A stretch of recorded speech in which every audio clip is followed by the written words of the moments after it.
JIT is one of those newfangled business acronyms that's thrown around in board meetings and on news sites all the time. But what is it? What does it have to do with Android? That's what we're going to learn on today's episode of The Android Power User.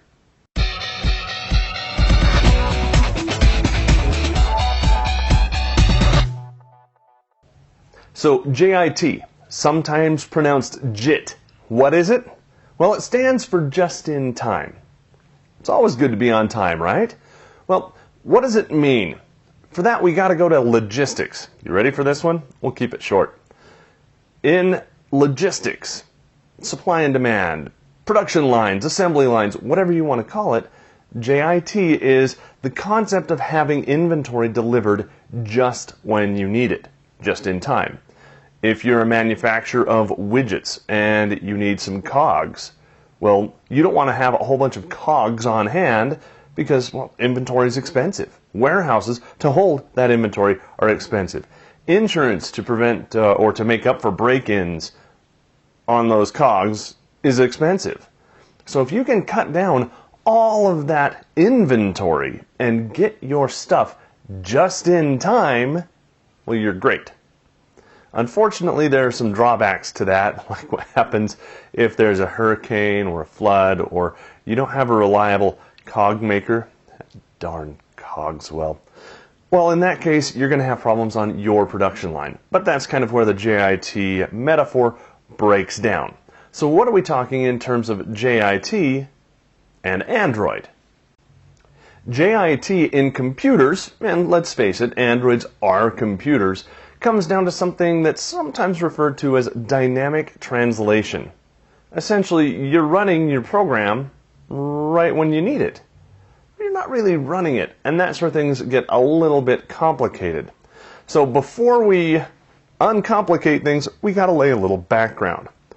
In computers, computer development, I'm a developer for my day job. I write code all day long.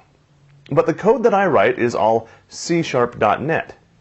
I've coded in other stuff. I've coded in Pascal and Visual Basic and C and C++ and even in Java. But they're all essentially the same thing. They are a programming language. It's somewhat easy to program in a programming language, at least when compared to programming in native code. Native code is the code that programs are run in. So if you want to run any application, any program at all, desktop, tablet, smartphone, doesn't matter. You have to run it in native code. That's all computers know how to run is native code. It wasn't written in native code. It might have been written in Objective-C or Java. So how does it get from those over into native code? The way that all works is something called compilation. The process of compiling is essentially translating your code, which is kind of human readable and easy to understand, at least for geeks like me, into something that's really complicated and hard for me to read, but easy for a computer to read and to execute. That's the key right there, being able to actually execute or run the program or app. Downsides to compiling. Compiling takes time. Head on over to pocketnow.com, look at the little comic I've got on that. It's awesome. Though I don't necessarily like fencing laser tag during compiling, you know what I'm talking about. Awesome. But compiling, it takes time and there are limitations. So let's step in the Wayback Machine and talk about Windows Mobile, before it was called Windows Mobile. Way back then, we had PDAs running an operating system. It was Windows CE. And on that OS, we could install apps, though back then they were called programs. Those programs came in various different formats, and you had to know which one you needed to run it on your particular device. See, back then we had StrongArm, we had MIPS, I think we even had a couple other processors out there. Each processor has advantages and disadvantages, but they couldn't run each other's programs. So as a developer, you would write the code once in your common language, whether that's VB or whatever, and then you'd compile it. But you'd compile it for each one of these processors. So at the end of the day, you'd end up with like 4 or 5 programs, but they wouldn't be able to run except on one particular platform. And well, Windows Mobile or Pocket PC or whatever we called it back then, there were lots of different manufacturers, and each one kind of liked having their own different processor. So you had to have different executables for each processor. Kind of a pain in the neck, especially for developers who essentially now have to compile it 5 times. Not cool. So what does any of this have to do with Android? After all, Android apps are written in Java, right? Well, yes, they are. But they're not run in Java. They're run in, you guessed it, machine code. How do we get it from point A to point B, and how come you don't have to pick from like 5 or 6 different versions of an app when you're going to the Play Store? Very good questions. Okay, so the Play Store thing has a couple different answers. First of all, you really shouldn't see apps that aren't compatible with your device. Plain and simple. The Play Store does a fairly good job at doing that. Sure, you might see them, but you won't be able to install them. It's close. And yes, there are different versions of different apps for different platforms and screen resolutions and whatnot, but we're not going to get into that today. Instead, what we're going to talk about is something that Android does that's a little bit different. You see, it runs all of your apps in what's called a virtual machine. Again, we're not going to talk too much about that today. Instead, we're going to talk about something that happened, well, somewhat recently. It's been a while, but it didn't come around with the invent of Android when it was first released. And it's called the JIT compiler, or running in JIT in the compiler. Okay, what does all that mean? That's a lot of jargon and acronyms. JIT, when applied to computing, means we're taking our uncompiled code that we as developers write, we as developers publish to the Play Store, our own websites, some other market, really doesn't matter, and somehow it gets onto your phone. Once it's on your phone, you need to run it. Well, to be able to run it, it has to be compiled. Compiling, as we already discussed, takes time. That time translates into something that we like to call lag. You push a button on the screen, and it just sits there and waits for a while and thinks, oh, and then it does something.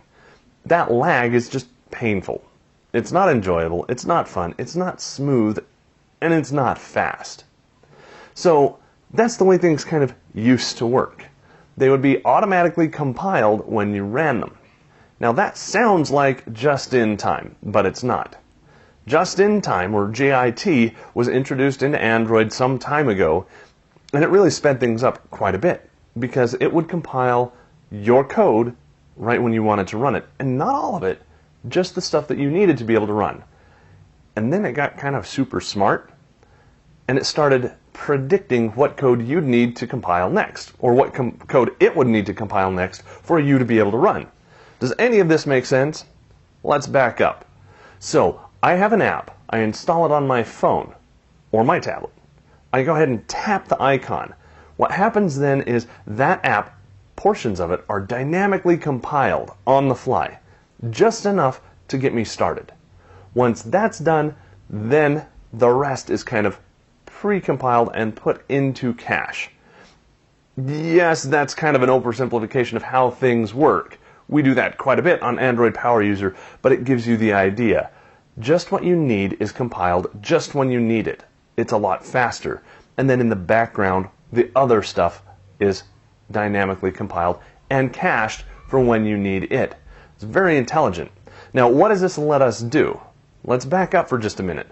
I may have an Android smartphone and an Android tablet, and they may be running exactly the same processor. Or I may be running an Android tablet, and the next Android phone that comes out, it might not be running a Snapdragon processor. It might be running an Intel. It's possible. But the Intel processor doesn't have the same code base as that Snapdragon. It's a different architecture. What does that mean? Well, in the Windows Mobile days, that means every single app developer who has ever written an app for any version of Android has to now recompile their app and redistribute it for both the Snapdragon and the Intel processors. It's a pain. It's never going to happen. So all of this gets kind of muddled together, and it would be painful. So Intel essentially would never be able to make a processor that Android would run on unless they switched over to the Snapdragon architecture, which they're just not going to do. That would mean that we'd all be relegated just to Snapdragon. That's not to say Snapdragon isn't great. It's just Don't we want to be able to do other stuff? Don't we want that freedom? As Android enthusiasts, don't we want that freedom? Of course we do. So the way Android is built, all you have to do, if you're Intel, is rewrite Android, not rewrite it, but recompile it, translate it, make it run on your infrastructure, on your architecture, on your chips. Great. Once you have that done, and yes, that includes the operating system, that includes drivers, that includes all the apps that you need that are native apps written in native code, you've got to translate those. But then all of the other apps that are run through this JIT compiler, they're going to work just fine. Why? Because once you get that translator working, anything that's pre-written will run on anybody else's platform. That's really the beauty of JIT. That's why it's so amazing, and we're not even living up to that potential yet. So right now, all we have to do is live with, the increased speed, the apps running just when you need them, the saved memory, the buttery smoothness. We'll just have to make do with that. But in the future, we'll be able to support many different platforms, and hopefully we'll see an Intel one that we can actually buy sometime soon. So that's the nuts and the bolts behind what this JIT does. Now there's something else involved there, and it's called Dalvik. But that's going to be the topic for another episode of the Android Power User. If you like this kind of discussion, make sure you give the video a big thumbs up. If you haven't subscribed already, make sure you hit the link at the end of the video so that you can be notified when we have new episodes, not just of Android Power User, but other Android, even Windows Phone and iPhone stuff as well. We'll go ahead and let you know right there, quick and easy. If you'd like to discuss, comment, ask questions, make sure you follow the link right down at the bottom of this, if you're watching this on YouTube, so you can go over to the discussion at pocketnow.com. That's where we'll be having that. For Pocket Now, the Android Power User, I'm Joe Levi. Thanks for watching.